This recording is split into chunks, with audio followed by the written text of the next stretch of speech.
Grade 5 theory, getting a little bit more advanced now. And of course, what use is theory unless we start to use it? So in this video, we're going to break down the music theory to a song. And if at any point you get stuck, of course, yes, you can go through it all again, pause the video, rewatch the sections and so on. Remember, we're here for you, so click the link in the description if you want the full course. Hello, Positively Presto people. Jenny's joined us again. Hey, Jenny. Hi. Nice to see you. Thanks for coming. Hi. I'm not that girl. No, I am not. In today's session, we are analysing the theory to the Stephen Schwartz masterpiece, I'm Not That Girl, from the show Wicked. There is so much music theory mastery going on in this piece, my friends, and Jenny's going to sing through for us. Here we go. We are in the key of A major. And in the key of A major, as we know from music theory, there are three sharps. There's an F sharp, a C sharp, and a G sharp. That's in key signature order there.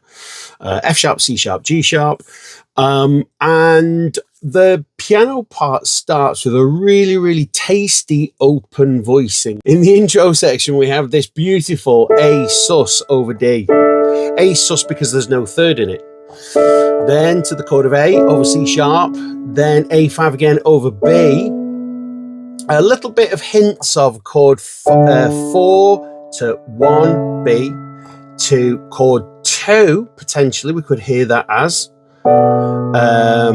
Chord 2 would be B minor, of course, but chord D over B alludes to chord 2-7. Think about it, B minor 7.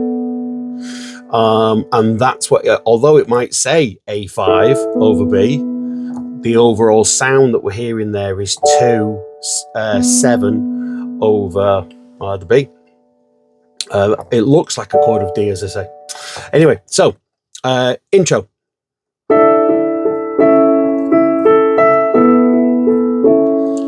Would you sing this first gorgeous section? Mm-hmm.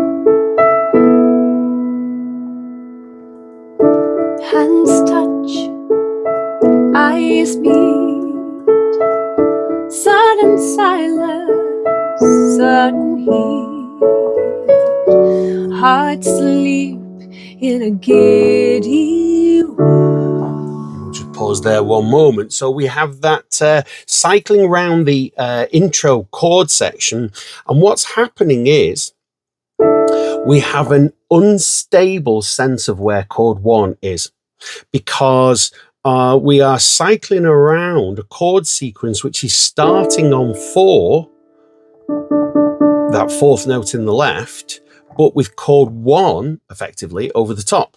So we're hearing a sense of chord 1, but over a bass line which is going 4, 3, 2, and it wants to lead to chord 1 where the right hand is, but the left hand doesn't step down to A. What's happening is the left hand is playing 4, 3, 2. You expect it to go to 1, it goes back up to 3. And so that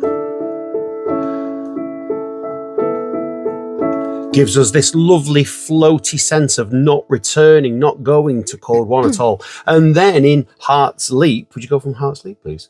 Yep.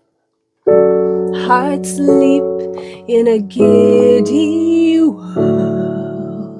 Beautiful. So we then have this true chord 4 in first inversion, going to chord 6, the F sharp minor, going to 5 in first inversion over the G sharp, and then instead of expecting it to do a 5-1, we end up with 5-4.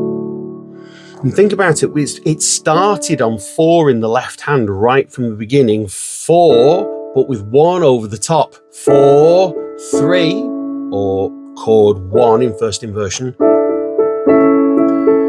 2. Is that, do we hear that as 2, or do we hear it as chord 5 in second inversion? And the point is, it's ambiguous. And what's gorgeous about this is in that Heart's Leap section, in a giddy there, The reason that sounds so rich and so lush is because for the first time we've actually landed on the chord that we've been hinting at since the opening note, and that is why that sounds so beautiful. He could be that boy. He could be that boy. Yeah. He could be that boy, but I'm not that girl. Beautiful. So in that he could be that boy section, maybe we just have this little bit here. In that he could be that boy section, he could be that boy landing there on chord 3. And chord 3, of course, is C sharp minor in this key. And then when we move then to a chord of A over C sharp, we're keeping something and changing something else. So that chord sequence works so well because we're going from chord 3 to chord 1 in first inversion, a weak version of chord 1, because it's in first inversion. The strongest version of chord 1, of course, would be in root position, but we're doing it in first inversion to destabilize the strength of the chord, which therefore doesn't take us strongly to chord 1. We have a weak version of chord 1, and then we've got 2, beautiful chord coming up now, 1 in the right hand, given a ton of tension now by putting 4 in the left. This is chord 1 in the right over 4 in the left, giving a true polychord sound, I would say, in this instance. It could be seen as a chord of D major 9. Many of you are thinking, oh yeah, of course, D major 9, yeah, spike that one a mile off. Yeah, the issue is, of course, that there's no third in it. And because there's no third, that's why I think A over D here works much better. Finishing on chord 5, sus, go into chord 5 in full, and then we now carry on back with the intro again. Maybe we scroll down. Oh, sorry, not intro. We're going on to the second part of the verse 8. In fact, should we play that a little bit from Don't Dream? Yeah. Ready? Shall I give you the intro of the... Don't dream too far. Don't lose sight of who you are. Don't remember that rush of joy. He could be that boy. I'm not that girl. Finishing here on the A. The melody finishes on the A. And now the reason that the melody flows so smoothly into the next section, even though it's changed key, massive sudden change, is because the melody note stays the same. You finish on the A. If you're singing along, you finished on the A as well. Finish on the A. Now staying on the A.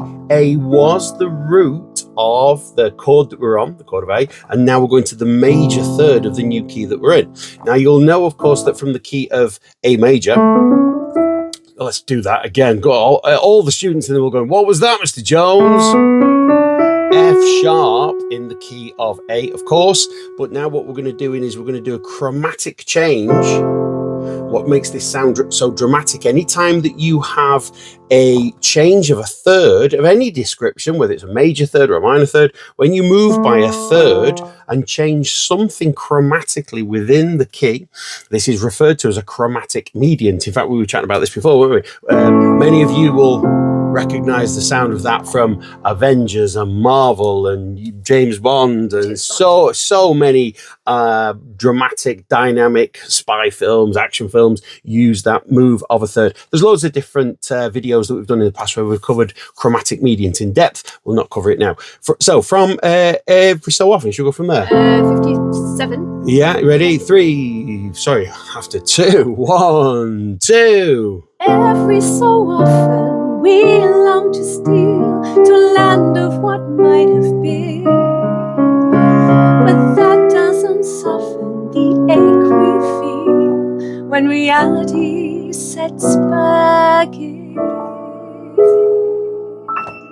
Let's go over that little section. Gorgeous. What's happening is Notice that the time signature has changed as well. So we were in 4/4, and in the bar leading up to the 6/8 change, we instead of having 1, 2, 3, 4. Notice that we have a triplet feel to give us a sense of 3, and now that sense of 3 drops into quavers here, or eighth notes. And now 1, 2, 3, 1, 2, 3. Lovely, lovely change into a grouping of 3, but with 2 beats in each bar. That's what gives us the 6/8 feel. Again, if you've not seen or you're not familiar with this, check it out in Music Theory Mastery. The link is below. In fact, we should take time out because check out Jenny's rendition of this full song in the link below. I'm pasting that link. It is, it's beautiful. Well done, mate. Thanks. Yes, I'm. It's gorgeous. Wait till you hear it. It's beautiful. So she sings it all the way through for us. In every so often, so we've jumped into the key of F. May I scroll up just a tiny little bit, please? Of course you We've can. jumped into the key of F, and a lovely thing happens. Here what's happening is I'm going from a chord of F to a chord of B flat. So effectively that's a 5/1 change, and then from that B flat, I'm now going to E flat. So as you can see, I'm basically going 5/1, and then that is 5 of the next chord I'm going to, and then I'm on E flat, and I'm now on chord 5 of the chord that I'm going to, the A flat, and now I'm on chord 5 of the chord that I'm going to, the D flat, and also mixing into a whole 5/1, 5/1, 5/1. So these are all acting as secondary dominants. Dominant chord meaning chord 5, of course. As I say, check out Music Theory Mastery, the link's below. But you're going from chord 5 to chord 1, and now this is acting as chord 5. And that's what made the previous chord a secondary dominant. I'm not actually playing 5/1 in the key all the time. I'm in the key of F. I'm not playing 5/1 in the key of F. I'm moving through the key using the chord I'm on as chord 5. I'm also going to that chord of B flat in first inversion. So I'm playing a chord of F to B flat, but over the D, and the D acts as the leading note to take us smoothly to the E flat. So it helps that chord chain sound even smoother. And that's a beautiful little section that goes on there. We love that. And finally, at the end of this mad section where we have reality sets back in. I said it there, but you could sing it much nicely. Can you sing that a little bit for us? Yeah. When reality. Ooh, yeah, where should we go over? Oh, yeah. When reality. Yep. Yeah. When reality sets back in. Really strong pull key change here because we're going chromatically now. We ended up with the F sharp over A sharp to the B minor, and then the E is the 5th of the key that we are going to, and the E, we're going to A again, yeah, and we end up here now on an E, and the chord is C major. Again, use of chromatic mediant here. We did have C sharp being used, and now movement of a chromatic change, and the E there is the 3rd of the chord that we're going to. Chromatic move to the B, chromatic move to the B flat in the left hand. Notice that the E there is acting as the tritone. Again, check out Music Theory Mastery. Acting as the tritone of the B flat. And then we end up with that E7 here. There's the tritone. And the raised, the G sharp there, sorry. The G sharp is acting as the A flat, the 7th of the B flat, which then leads us nicely back to the intro, or the verse, should I say. And notice that the melody that we were on is now where the melody starts again for the end section. Should we go from the middle section but then finish off the whole song? Yeah. Do we have time? I'm sure we do. Okay. So from here, From every so often, yeah. Yep. Shall I bring you in here? Yeah. Yeah, okay. Every so often we long to steal to the land of what might have been. But that doesn't soften the ache we feel when reality sets back in.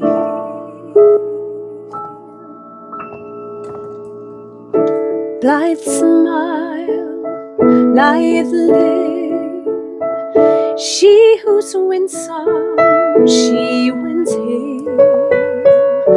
Gold hair with a gentle curl, that's the girl he chose. And heaven knows.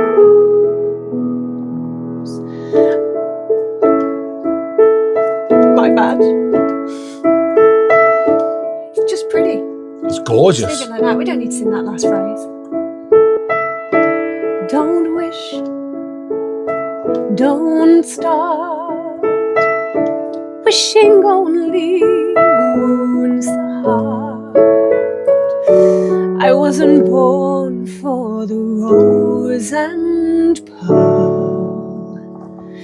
There's a girl I know, he loves her so. I'm not that girl. It's been low for me this morning.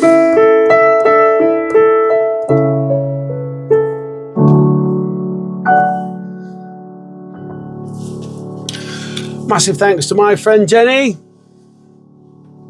Can we get some time soon? Yeah. If you have any questions on music theory whatsoever or composing, give us a shout, drop a comment, let us know how we can help. Don't forget to click the link and check out Jenny's full version of I'm Not That Girl. Thanks very much. Later.